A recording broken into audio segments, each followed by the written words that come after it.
Yo, what is up, YouTube? Welcome back. As the title says, yeah, I got mugged this weekend in Zone 10, and just wanted to kind of give a recap of the incident. I lost my work phone, nothing else, thankfully, not my wallet, not my personal phone, nothing else.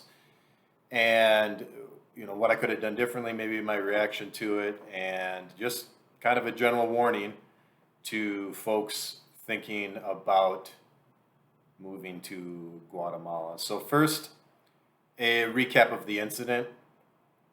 I was just walking, had the phone in my hand, and there's a couple different factors that come into play with this. Is one, the previous night I was watching the UFC 262, Michael Chandler versus Charles Oliveira, and had a handful of beers that night. So this is the next morning.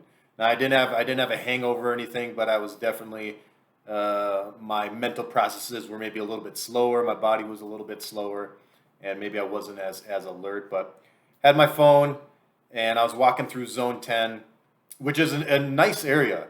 It used to be a rough area, but now it's in my opinion and to a lot of locals, it's a nice area. That's where if someone's staying in the city, that's likely where the hotel is going to be located. That's where the nicer hotels are located. There's a lot of nice restaurants down there. There's some coffee shops, some taco places. It's a nice area. The streets are nice. It's clean, and so also completely unsuspecting with where I was at. So I was just walking, and literally a bike, two guys on a bike, just pull up, pull over.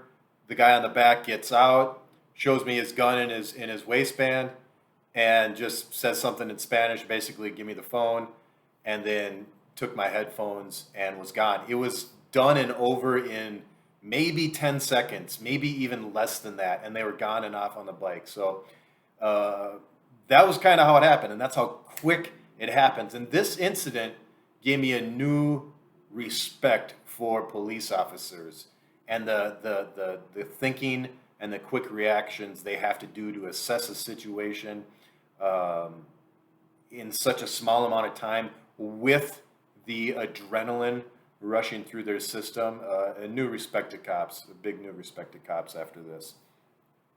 But my reaction to the incident was, and I'm talking about my immediate reaction. We can go over how I've reacted since then, but it happened, and after it happened, literally, I was just like, "What just happened?" That's all I like. What just happened? I remember he pulled the gun, and I just said, and I kind of knew what was happening, but it just didn't register. And then they pull off, and I was like, "Oh, I just got robbed," and I literally just was kind of had a curious observation about it, and then I went about my day. I went to the same destination that I was walking to. I was just walking to a coffee shop to go read a book and drink some coffee for a while, something I love doing here in Guatemala because coffee shops are open, and other places I've come from and other places I've been, coffee shops are open, but only for takeout. So it's one of the big pulls for why I came to Guatemala and their COVID response. I think it is appropriate to have coffee shops open. It's okay to have people sit there, read a book, do some work, whatever. So that's what I was going to do, and that's what I did. I went and read my book and just had the rest of my day, and it was kind of an event, just like waking up. Although it was an odd event. Now, since then, of course I've replayed the scenario in my head multiple times, seeing opportunities where maybe I could have fought back, maybe I could have ran, maybe I could have done this because that. And listen, I'm prior military. I wasn't an infantry guy. I wasn't an Army Ranger or Navy SEAL or Green Beret or anything like that. But I have training, and I've done martial arts. None of that matters though. Let me show you this. I carry this blade with me everywhere. I carried it with me when I first moved to Puerto Rico because I was kind of not familiar with I believed the stories. Oh, yeah, it's unsafe. But after a while, I didn't carry this in Puerto Rico. I felt safe. I would still not carry this in most places in Puerto Rico. Some places I would. Some places I would. But here, I think there's maybe one or two times where I've left my house without this. I highly recommend it. It's a Kershaw with a K, Kershaw. It's a Crypto 2, Kershaw Crypto 2. I've bought two of these. I think they're $22 to $25 on Amazon. It is just a quick, easy blade, and it comes super sharp. It comes super sharp. So I had this on me, carried it with me everywhere. During the 10 seconds of that transaction, it didn't even cross my mind that I had a knife on me. So again, I just want this to go back to you can have all the training in the world, but unless it's like real life training where you're like a gun situation, two guys pulling up, or some type of live active shooter training, and even in those situations, there's guys who have been doing this, gals have been doing this. They don't follow their training. Sometimes they seize up, sometimes they run, sometimes they get overly aggressive. You just don't know until you're in those situations. And there may be a time in my past where I would have been down on myself, been like, oh man, I should have fought back, I've looked at these opportunities as I've played the scenario out in my head. Oh, this was a window of opportunity. All he did was pull up his waist belt, and then after that, he had his hands full with my phone and with my headphones, so both his hands occupied. That could have been an opportunity for me to do something. But no regrets with how I reacted to the situation. I'm alive, whether the gun was real or not, whether it was loaded or not, whether it was a toy gun or a real gun, whether if it was even a gun and maybe just like a piece of plastic that looked like a gun handle. Doesn't matter to me. Doesn't matter to me. I'm alive. I'm unharmed, and I lost a phone. Okay. To me, it is worth no amount of time to reassess the situation and try to think how I could have reacted differently. Staying alive in a situation like that is the outcome you want, regardless of what happens. So, but look, I'm a guy, and I think it's a human thing to replay these things in your mind. So I've done that, and I'm trying not to waste too much time because look, I'm pissed too.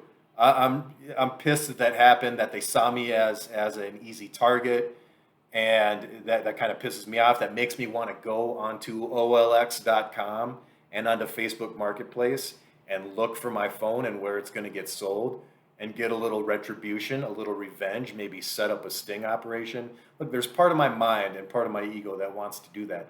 But again, that is what that situation, if I was to show up and to confront them, that situation has so many unknown variables that I can't control. Again, I'm alive. It's just not worth it. It's just not worth it. Trust me, I want to. I really want to. So that's kind of my reaction, was like, hey, what just happened? It happened, and it was over in 10 seconds. And now some people may have a freeze. This is where your primal DNA takes over, your survival mode takes over. Some people may fight, some people may freeze, and some people may immediately run when that situation occurs. Now, each one of those could produce a good outcome. Each one of those could produce a bad outcome, injury, death. You just don't know. I'm thankful that this guy wasn't maybe reading forums before he came, was online all morning reading forums about how, this is just a hypothetical situation, how gringos are moving into Guatemala and buying stuff, raising prices and the cost of goods and the cost of living for all the locals, and was just mad at Americans all morning, and then goes and does this. Situation could have turned out completely differently if he had some anger and some resentment in his core during this while this transpired. So look, again, I'm happy to be alive. So and here's the other thing. Some what I could have done differently. One, you know, I had a few beers the night before, could have been aware that, hey, I'm a little bit slower, maybe not take my phone out while I'm walking here.